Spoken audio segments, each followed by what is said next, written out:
Olá, alunos da Rede Seja! Eu sou a professora Isabel, de Ciências e Biologia, e hoje a nossa aula é sobre genética. Vocês já ouviram falar da justiça do rei Salomão? Imaginem que chegaram diante do rei duas mulheres que disputavam a maternidade de uma criança. Diante de tal embate, o rei ordenou que partisse a criança ao meio e desse a elas. Imediatamente, uma delas desistiu.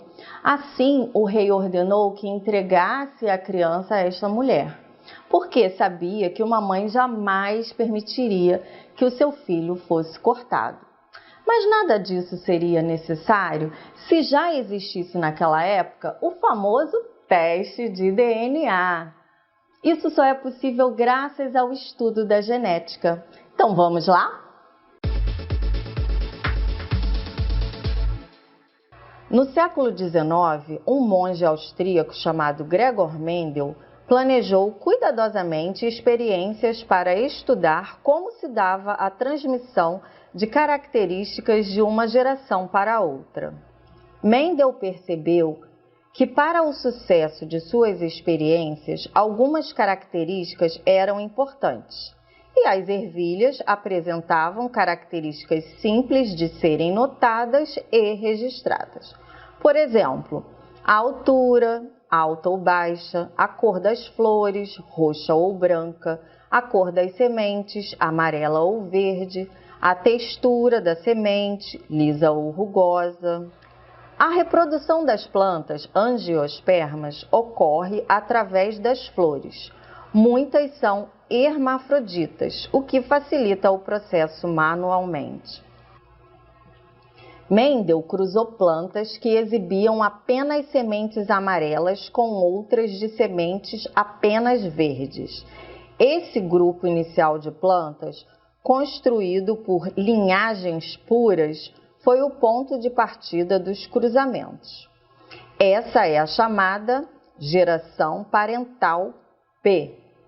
O resultado desse cruzamento foi que todas as plantas nascidas desse primeiro cruzamento tinham apenas sementes de cor amarela. As sementes amarelas haviam dominado na nova geração de plantas, que por ser a primeira foi chamada de F1. Tal observação nos leva a uma conclusão muito importante. Aparentemente, cada planta guarda sempre um par de fatores responsáveis pelo desenvolvimento de uma determinada característica. Um deles é herdado do pai e o outro da mãe. No entanto, esses fatores, embora estejam juntos nas células de cada indivíduo, jamais se misturam, mas sim se somam. Isso ficou claro quando Mendel deixou as plantas resultantes de F1 no ambiente e as plantas se autofecundaram. Desse cruzamento, no resultado, volta a aparecer sementes verdes em uma proporção menor.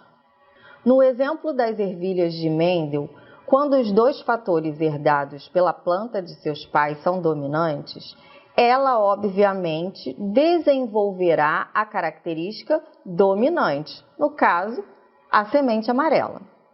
Um fator herdado de um dos pais é dominante e o outro é recessivo. A planta também exibirá a característica dominante novamente. Nesse caso, a semente será amarela. Isso significa que o fator recessivo permanece escondido, ou seja, em recesso. Se os dois fatores herdados forem recessivos, a característica recessiva irá finalmente se desenvolver e será exibida.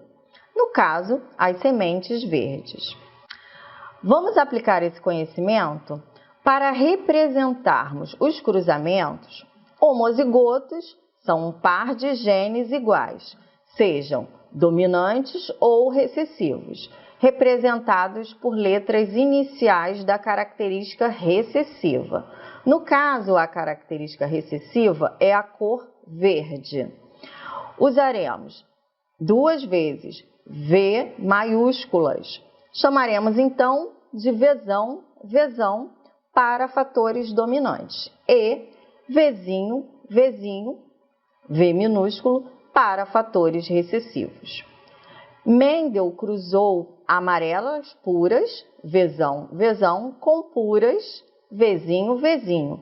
E o resultado foi 100% heterozigotos, quando os fatores dominantes e recessivos se encontram, Vzão, Vzinho. Lembrando que, nesse caso, a característica expressa no indivíduo é sempre a característica dominante, que é a cor amarela.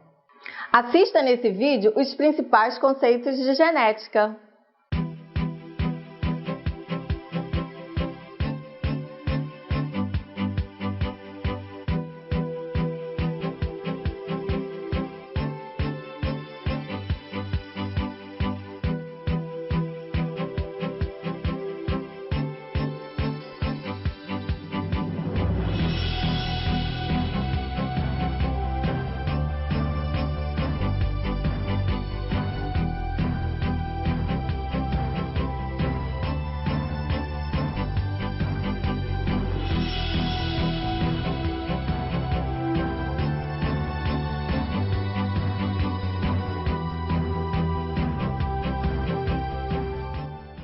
Chegamos ao fim de mais uma aula.